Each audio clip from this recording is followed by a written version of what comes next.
They told me never to follow the deer. That's what old Curtis said when I got the ranger job down in McDowell County, near the edge of the Appalachian backwoods. If you see a deer acting funny, don't go after it. Doesn't matter if it's limping, bleeding.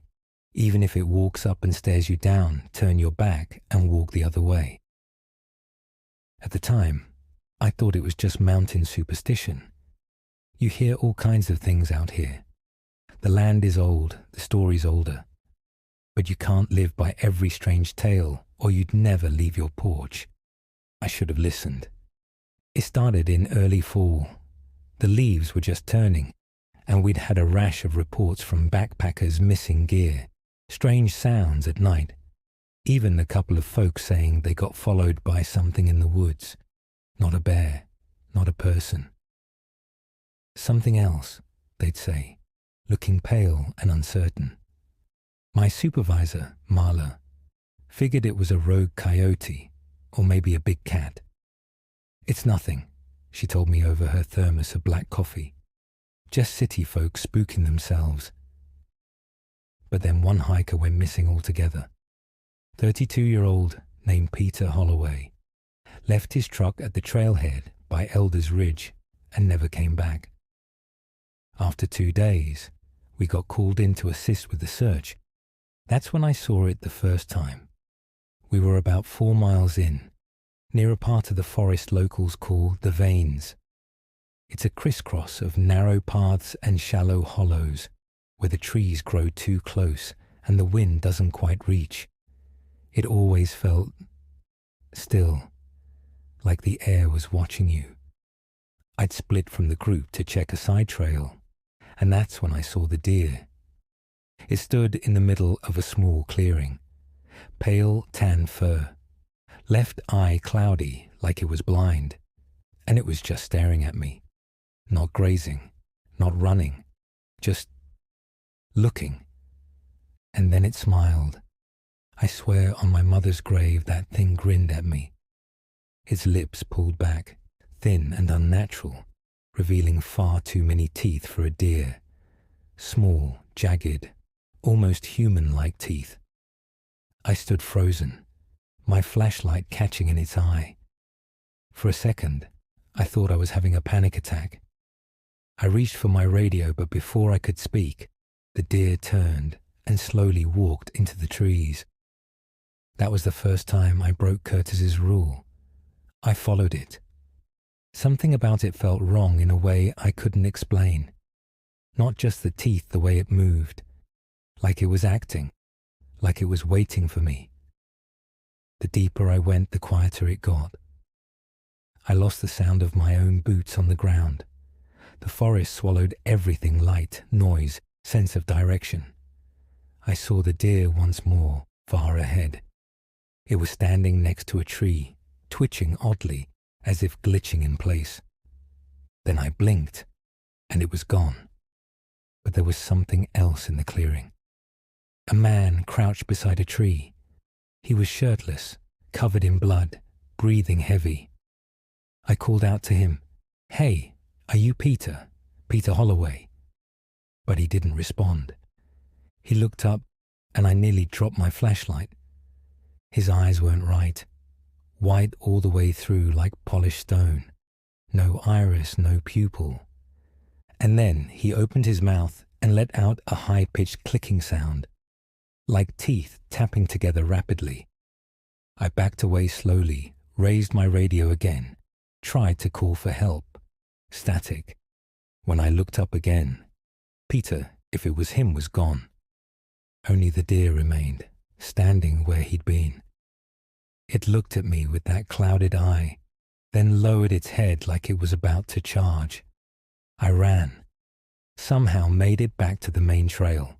Collapsed in front of the other rangers. Couldn't speak for a full minute.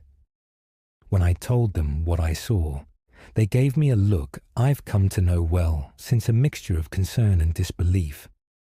We never found Peter Holloway, but I couldn't stop thinking about the deer, that thing's grin, the eyes of the man in the woods. The second time was 2 weeks later. I was off duty, drinking on my porch just after dark. The air was cold enough to sting. I was watching the tree line beyond my yard when I saw movement. Something walked out of the woods. At first, I thought it was a person. Then I saw the antlers. They weren't real antlers. They looked grown from the skull like bone trees, twisting and wrong. The thing was hunched, thin, tall, its limbs too long for a human, too human for an animal. It walked like it had forgotten how. Then it started mimicking my voice. Help me. It said it exactly the way I did when I'd radioed out that night in the woods. Please, something's out there. I froze. My dog started barking like he was going to shred his own throat. I looked down to calm him, just for a second, and when I looked back up, it was gone. That night, I found claw marks on the side of my house. Thin, deep gouges, and hair in the wood grain. Pale, almost translucent. I burned it. I went back to old Curtis, sat on his porch with a bottle of rye and begged him to tell me what the hell was going on. He just shook his head and said, "You followed the deer, didn't you?" I didn't answer. "You don't follow the ones that linger," he said. "That's how it gets in." "What gets in?" I asked. He leaned forward, eyes glassy. "The thing that wears your memories, the hollow stalker." Curtis told me it mimics grief, takes on the shape of what people miss. Lost brothers, dead lovers, pets that ran off. It studies you until it knows just what to be. And once it gets close enough, it shows you something familiar. Then follows you back. You don't know it's followed you till it starts using your voice, he said. That's when it's already moved in. It's been 3 months now. My dog won't come inside the house anymore. I hear footsteps in the hallway when I'm the only one home. Sometimes my phone rings, and when I answer, I hear myself breathing. Last week, I found a photo in my glove box. It was me standing in the clearing. Only I don't remember it being taken. In the photo, I'm smiling. But the eyes aren't mine. They're white all the way through. And just behind me, barely visible, like a smudge in the trees, is a deer with a broken leg, grinning wide enough to split its face in half.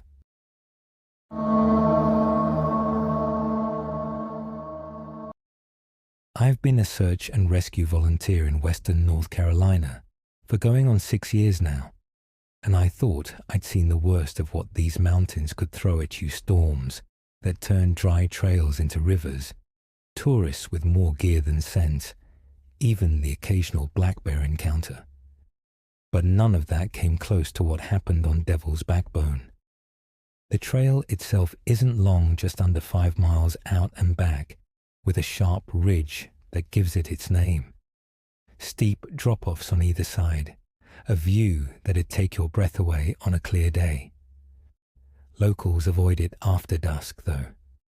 They say the ridge doesn't like people. I used to laugh that off. Then we got the call. A hiker named Maddie Slater had gone missing on a solo hike.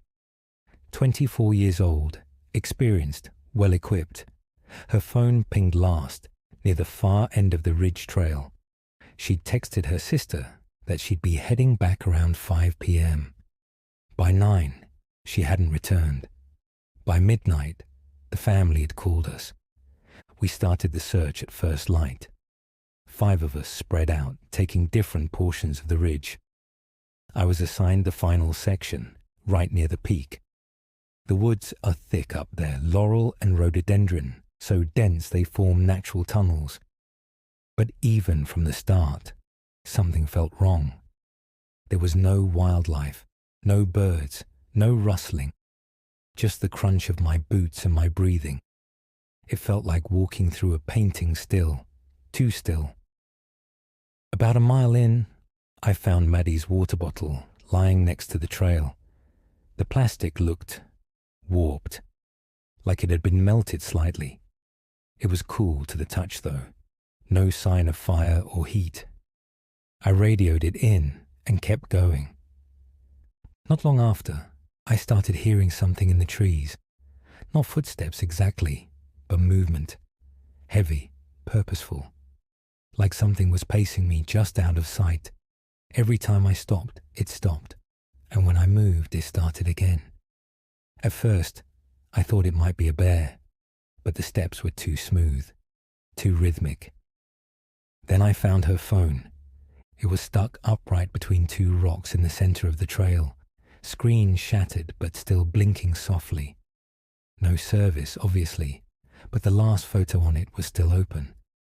It was a blurry shot of the trail ahead, but in the far corner, behind a tree, was a figure.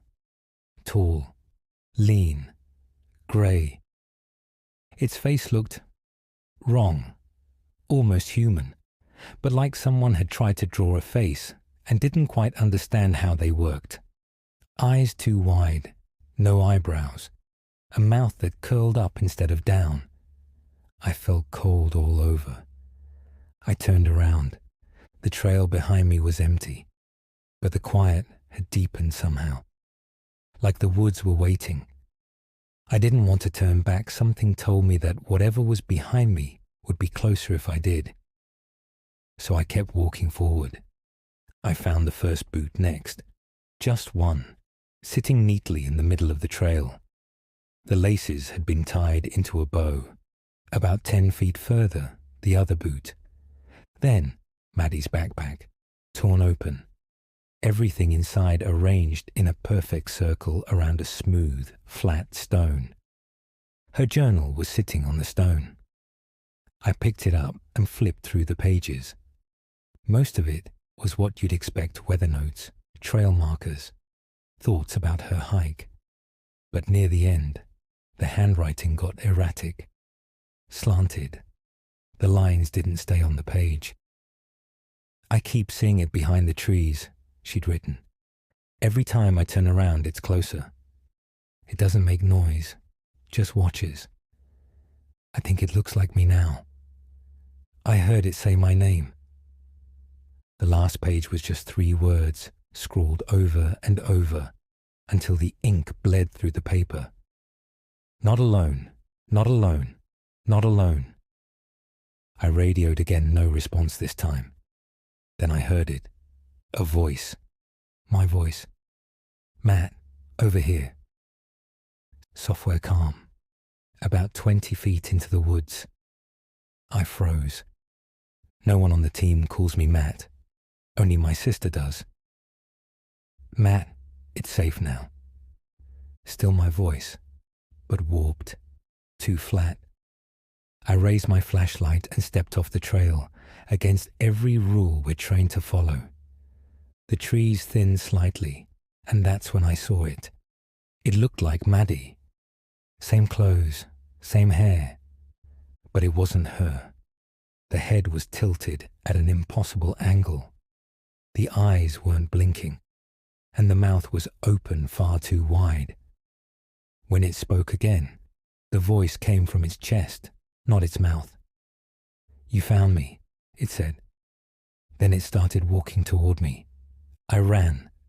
I didn't care about the trail. I didn't care about protocol. I just ran, branches whipping my face, roots trying to trip me. That voice calling out from behind me in a dozen different tones. Some mine, some Maddie's, some that sounded like no voice I've ever heard before. Eventually, I burst out onto the ridge again. The sun had gone behind the clouds, and everything was cast in a sickly grey light. I don't know how I found my way back, but I made it to the trailhead by dusk. Another team was already there, said they'd lost contact with me for 2 hours. I didn't say much. Just handed them Maddie's journal and sat in the back of the truck shaking. They never found her. Not officially. But 2 weeks later, a couple hiking the same ridge reported something strange. A woman standing motionless about 50 yards off trail. Pale skin, blank expression, dressed for hiking. They called out to her. She turned and smiled. then walked straight into a tree and vanished. They both swore the same thing. Her face didn't move when she spoke, just her chest. I've never gone back to Devil's Backbone. Not because I'm scared of what I saw, but because I hear my own voice there sometimes, calling out from the woods, saying things I've never said, things I hope I never will.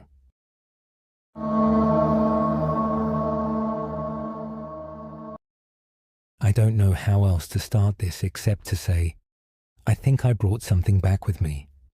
Something from that patch of woods behind Lake Mercer, tucked deep in the Appalachians, where the trees grow thick and the fog sinks like it's alive. I was out there for research. I freelance for a local publication that covers strange regional lore ghost stories, cryptid sightings, all that Appalachian weirdness.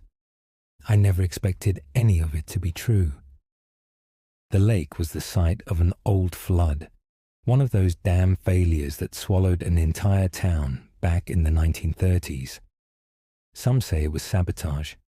Others say the town made a pact they couldn't break. Either way, most of the original buildings are still underwater, rotting wood frames, crumbled foundations, even a submerged church steeple that breaks the surface when the water's low. I hiked in on a Monday afternoon. I planned to spend a couple nights camping near the shoreline, gather some local history, maybe snap eerie photos for clicks. The sun was warm, the woods quiet except for birdsong, and the occasional deer crashing through brush.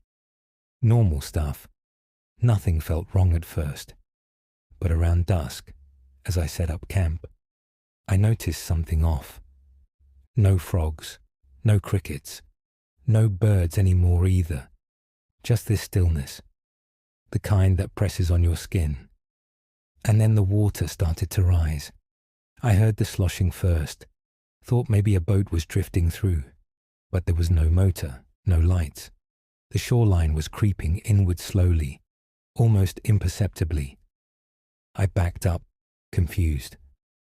There hadn't been any rain. I checked my GPS and barometer app clear skies for the week. The lake wasn't supposed to do that. Then I saw something in the water.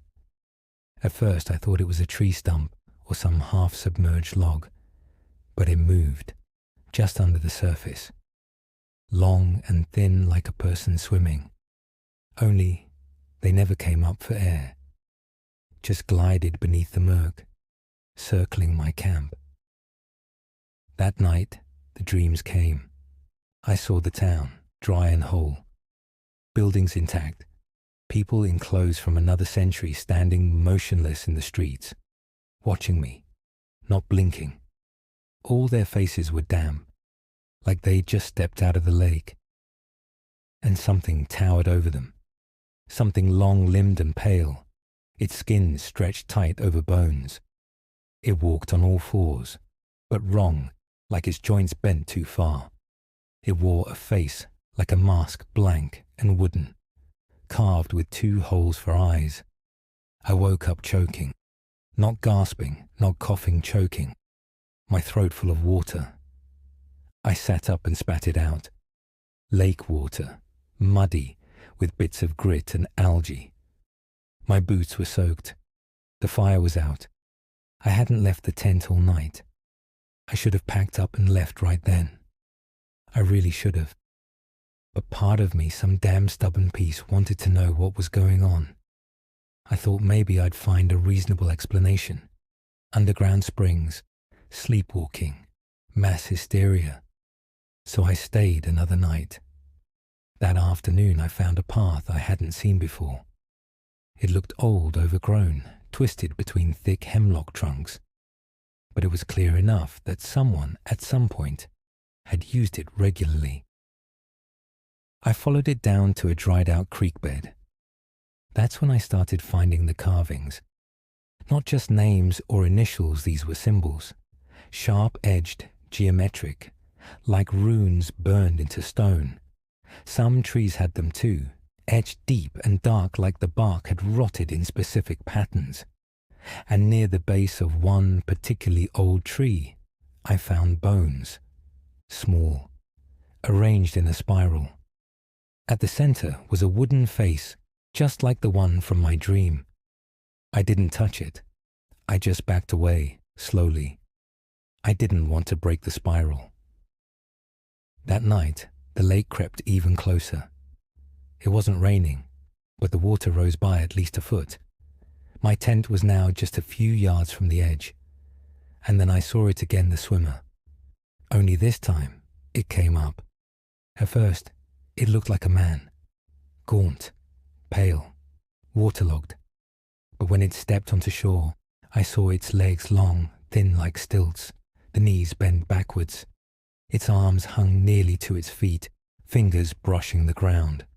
And its face, it wasn't human. It was that mask again. But it moved. The wood shifted like skin. Its eyes weren't eyes, just two holes, leaking water. I couldn't move. I couldn't breathe. It turned its head toward me like it knew I was watching.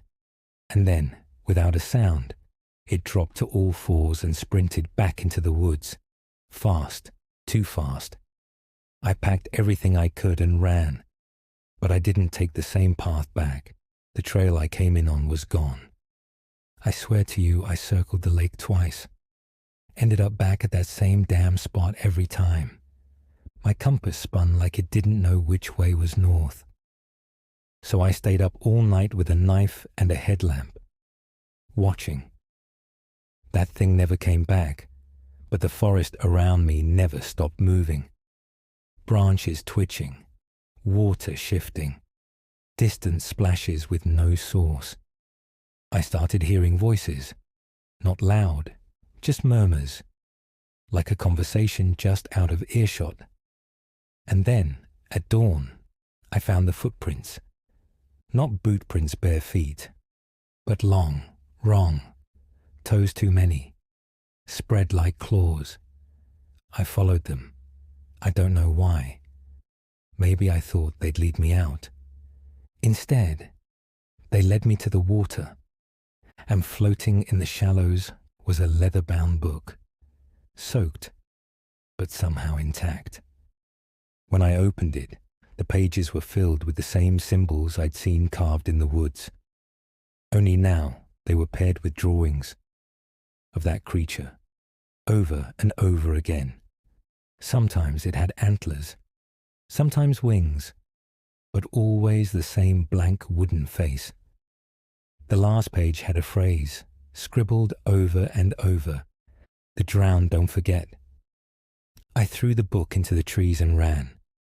Eventually, I found a ranger trail, one that wasn't on my map. I followed it until I stumbled onto a gravel road, and finally, civilization. Or close enough, an old gas station where I begged to use a phone. That was 3 weeks ago. I haven't slept more than an hour at a time since. I hear water now, all the time, even when nothing's running. Sometimes I wake up choking again. My apartment smells like river mud, no matter how much I clean. And last night, I found something hanging outside my door. A wooden face, damp, freshly carved. I called Aaron, a folklorist I interviewed once, and I told him everything. He got real quiet. Then he said, "You walked through a place you weren't meant to see. Places like that, they leave marks." "What do I do?" I asked. "You already did it," he said. "You looked back." I'm writing this in case I disappear, in case I end up like them. If you ever hike near Lake Mercer, don't follow any new paths. Don't touch the spirals. And above all, if you see something that looks like a person, but moves like it, forgot how to be one, don't let it see you. And for God's sake, don't look it in the eyes.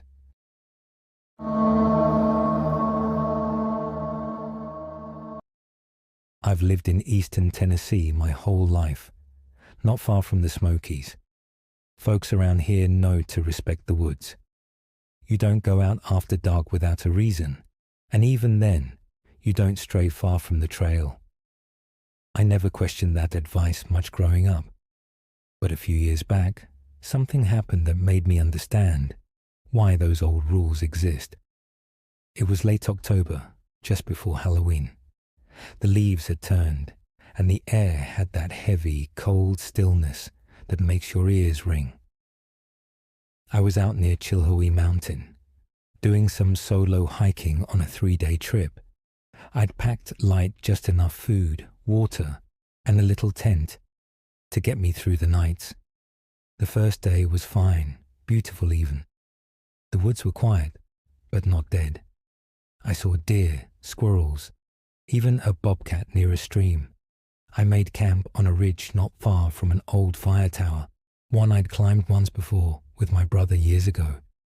It was just a rusted frame now, skeletal and half sunken into the ground. That first night, I slept okay. Cold, but nothing out of the ordinary. The second day, I hiked deeper. There's a network of unofficial trails that don't show up on most maps, and I followed one down into a hollow where I'd never been. The trees there were older, denser. The light barely made it to the ground, and there was moss growing thick on the rocks. I thought it was peaceful at first, but then I noticed something. There weren't any sounds, no birds, no insects. Even the wind had stopped. I stood still for a moment, trying to listen. My own breathing sounded too loud. I had the weirdest feeling that I was being watched, not just seen, but studied, like something was waiting for me to make a mistake. I shook it off, told myself I was just tired. By dusk, I'd found a spot near a dried creek bed and set up camp. There was a ridge that rose above the hollow, maybe 50 yards away. As the last light left the sky, I saw movement up there, just a flicker, a shadow crossing the ridge line. At first I thought it was a deer, but it walked on 2 legs. I froze. It was tall, taller than any man I've ever seen, and it didn't walk right. The steps were slow, exaggerated, like it had to think about how to use its limbs. Its arms hung low, too low. I couldn't make out a face or any detail, but its outline was wrong. It stood there a while. Then it turned and walked along the ridge, disappearing behind the trees. I didn't sleep much that night. Sometime after midnight, I heard a sound I'll never forget. It was a voice, kind of. It called my name. Not screamed, not whispered, just stated it. Eli. I sat up in my tent, every muscle locked. Then it said it again. Eli. Same tone, same cadence, but it wasn't coming from one direction. It was like the voice was around me, like it echoed without echoing. I gripped my flashlight and unzipped the tent a couple inches. That's when I saw the figure again, standing at the bottom of the ridge now, closer. No light, no moon, but I could see it clearly. Its arms hung past its knees. Its skin, or whatever was on it, looked stretched and raw, like something had peeled it down and never finished. The legs bent backward like a dog's haunches, but it stood upright. And I swear to God, it didn't have a face. Just smooth, pale skin where the face should have been. No eyes, no mouth. But I knew it was looking at me. I shut the tent and didn't move for hours. Just sat there, listening. I didn't hear it walk away. I didn't hear anything. Just that same horrible silence pressing in from every direction. At dawn, I packed up fast and started hiking back. But something was wrong. The trail I'd taken in wasn't there. I knew exactly where it should have been. I even marked it with a piece of blue ribbon on a branch. That ribbon was gone, and the terrain didn't match what I remembered. I kept walking anyway, thinking maybe I'd missed a turn. 2 hours later, I ended up in the same hollow, right by that damn dry creek bed. I checked my compass, tried heading north. Same result. Every direction I walked took me back to that hollow. By the third time, I started to panic. I yelled, threw rocks, even fired my gun into the air twice, hoping maybe someone would hear me. That's when the voice came back. Not just calling my name this time. It was mimicking me. "Hey, I think I'm lost." Then it laughed. It was my laugh, but stretched out, warped, like someone trying to copy a sound they'd never actually made. I ran. Didn't matter where, just away. I don't know how long I ran for. Eventually, I tripped over a root and hit the ground hard, cut my hand on a rock. That's when I saw something wedged between two tree roots. It was my blue ribbon, but it was tied around something. A bundle of twigs, braided together in a tight little knot. There was a tooth in the center. Not human, too long and sharp. I left it and kept moving. Eventually, somehow, I came to a gravel road. To this day, I have no clue how I got there. I don't remember crossing water or climbing out of the hollow, but I ran down that road until I saw headlights. A park ranger picked me up a few miles later. I tried to tell him what I saw, but he just nodded like he'd heard it before. Told me it happens sometimes. Said the mountains keep things. Before he dropped me off, he asked if I had any marks. I told him no. Then he looked me in the eyes and said, "Don't go back. And don't answer if it calls again." I never told anyone else the full story. Just said I got turned around and stuck in the woods overnight.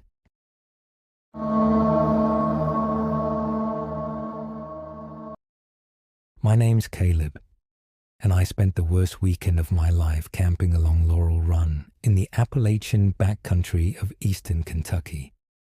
I hadn't planned on staying out there alone. It was supposed to be a weekend trip with my cousin, Aaron. Something we'd done every spring since we were teenagers. We'd fish the creek, drink too much, roast whatever we caught, and talk about how we'd never leave the mountains. But this year, Aaron backed out at the last minute.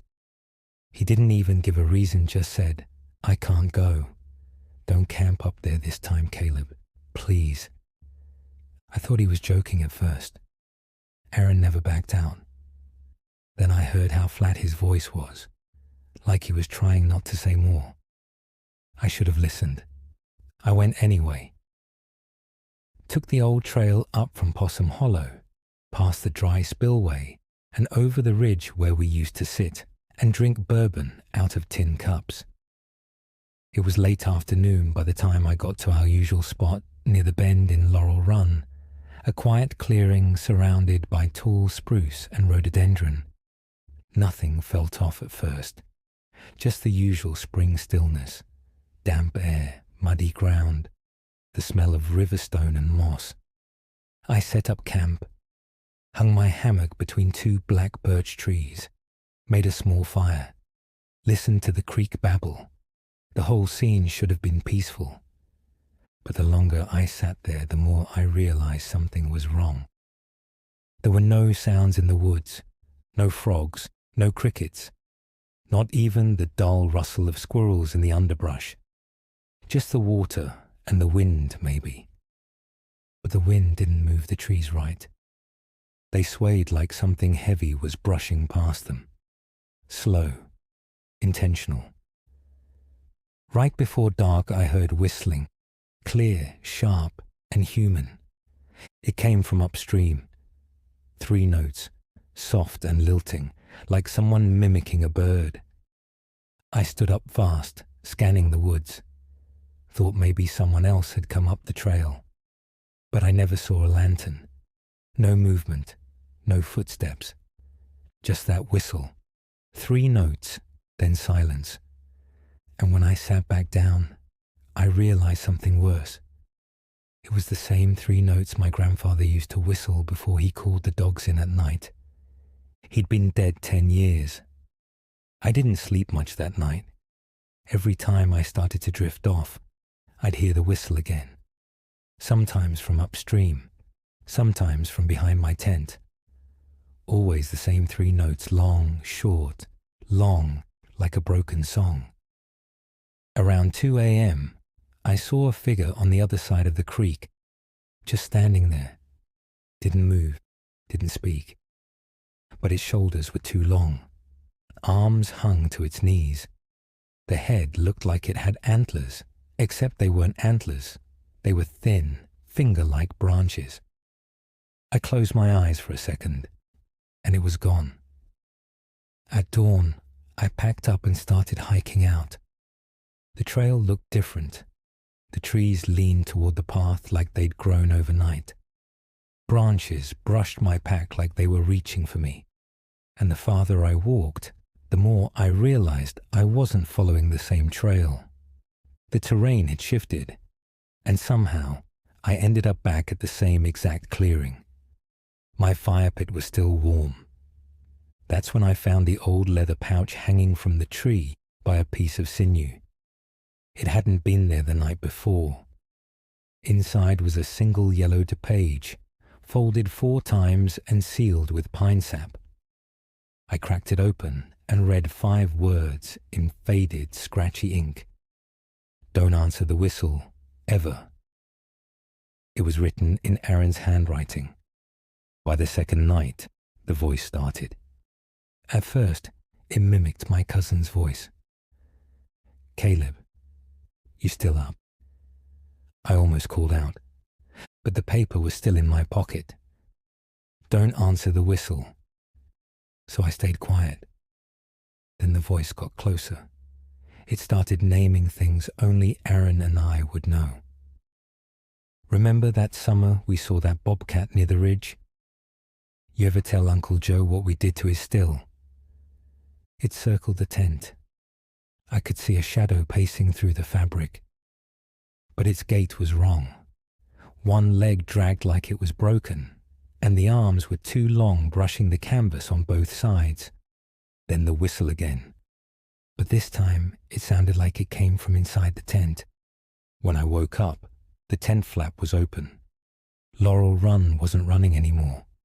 The water had gone still, perfectly still, and in the middle of it, standing on the surface like it was stone, was the figure. Thin, stretched, wearing what looked like my cousin's jacket. But the face wasn't Aaron's, it was mine, grinning. I ran, didn't grab my pack, left my phone, my food, everything. I ran until I reached a ridge I didn't recognize. Everything looked wrong. The sky was too white, the trees too black, like the color had been drained out. I collapsed by a log and dry heaved until my stomach hurt. Then I heard the whistle again, louder than ever. And when I turned, something was crouching beside me, not standing, crouching. It had too many joints in its legs. The arms were backwards. The eyes were 2 pits full of chittering teeth. It leaned in and said, "You heard me, Caleb. That means you're part of it now."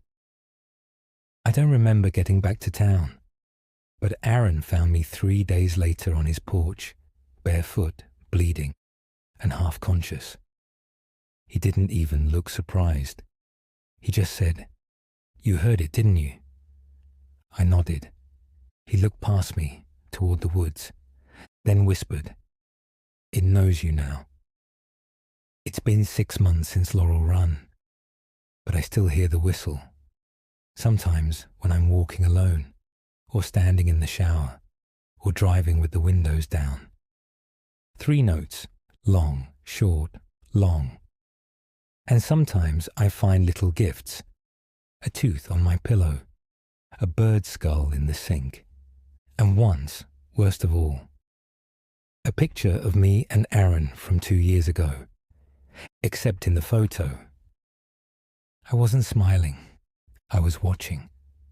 And behind us, barely visible in the trees, something tall and pale and jointed wrong had its hand on my shoulder.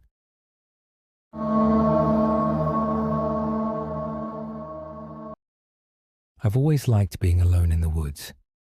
I grew up in a small town in western North Carolina, tucked deep in the Blue Ridge, where you're raised to respect the forest like a living thing. That's what my grandmother always said. These trees are older than the town and smarter than most people. She used to warn me about the widow's forest. I never believed her stories growing up. They were just old Appalachian folklore meant to keep kids from wandering too far. A patch of woods named after a woman who lost her husband and disappeared out there decades ago. Supposedly she cursed the land, or it cursed her. Nobody really knew, but people still avoid it. To this day, even the maps don't mark trails in that patch. It's just a dark smear of green between ridgelines, no hiking paths, no cabins, no hunting stands. It's like the world forgot it on purpose. I was 25 when I took a week off and went hiking alone. Life had been heavy. My job sucked. My relationship ended. And I just needed some space to think. So I loaded my pack, picked a route I'd never taken, and started hiking southeast, deeper than I'd ever gone. 3 days in, I saw the marker. It was just a small stone post, half covered in moss. On its face, someone had carved a symbol, a circle with a line running through it. Below, in block letters, it read, "The Widow's Wood. No trespass." I should have turned back right then, but I was tired, angry, and stupid. I wanted to feel something again, something real. So I crossed the line. At first, it didn't seem that different. The trees were denser, yes, but the same kind of oaks and poplars. The trail was faint but walkable. But then the quiet hit. No birds, no squirrels, not even the hum of bugs. It was like the forest was holding its breath. I made camp by a small brook that night, just off the trail. I set up my tent and built a small fire, careful not to disturb too much. I cooked, ate, then sat in silence with the crackle of the fire. That's when I noticed the smell, like mildew and dried flowers. And just past the tree line, maybe 20 feet away, a shape. It was standing perfectly still, tall, thin, dressed in a dark shawl or cloak. I could barely make out the outline in the shadows, but I swear it was facing me. I grabbed my flashlight and shined it. Nothing. Gone.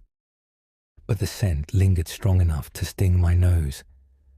That night, I didn't sleep. I kept hearing weeping, software feminine, from just beyond the brook, then behind the tent, then farther off, always moving, always just close enough to hear. Around 3 a.m., the crying turned to laughter, not joyful, bitter, mocking. When dawn finally came, I packed up fast and tried to retrace my path, but the trail was gone. I swear, it had just disappeared. Even my GPS was spinning. I knew where north should have been, but the sun felt wrong. Trees I passed once were now everywhere. That's when I saw the hair. Hung from a low branch was a bundle of what looked like black human hair, braided with wildflowers. It was fresh, still damp, carefully tied. Below it, in the dirt, someone had carved "Stay." I ran. I don't know how long I wandered. Hours, maybe more. I stopped only when I saw the cabin. It was ancient, the wood grey with age, the roof sagging. No path led to it, no signs of life, but the door was open. Of course I went in. Inside was dark and cold. Dust coated everything. A stone fireplace, broken furniture, a rotting quilt draped over a rocking chair. And on the far wall, above a mirror covered with a yellowed cloth, were dozens of photographs, old black and whites. Every one of them showed the same woman, sometimes alone, sometimes standing behind someone, but always, always looking directly into the camera, pale face, hollow eyes, black veil over her head. Her expression never changed. Not once. The mirror. I don't know why, but I lifted the cloth. It was warped, old glass, but I saw my reflection clearly, and behind me, her. I turned. Nothing. But in the mirror, she was still there.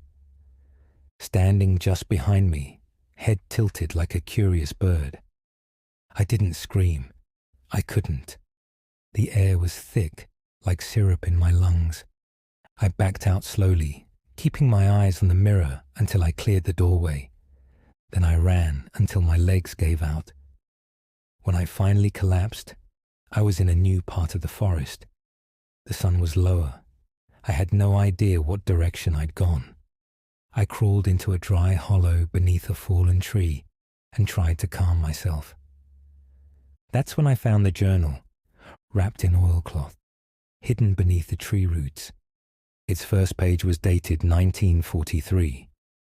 The handwriting was elegant, shaky. It was hers. The woman, the widow. She talked about her husband dying in the war, about her grief swallowing her whole, how she came into these woods to be alone, and how the woods answered. Page after page. It got stranger.